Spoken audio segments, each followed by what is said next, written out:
Hello दोस्तों, आप सभी का हमारी नई वीडियो में दिल से स्वागत है।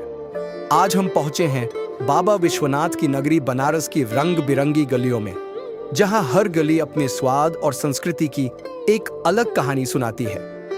आज हम बनारस के मशहूर स्ट्रीट फूड का स्वाद चखेंगे और अपना पूरा अनुभव आप सभी के साथ शेयर करेंगे। तो वीडियो को अंत तक जरूर देखिए, क्योंकि इस सफर में आपको मिलेंगे बनारस के सबसे लजीज और मशहूर स्ट्रीट फूड। चलिए शुरू करते हैं आज का शानदार फूड व्लॉग।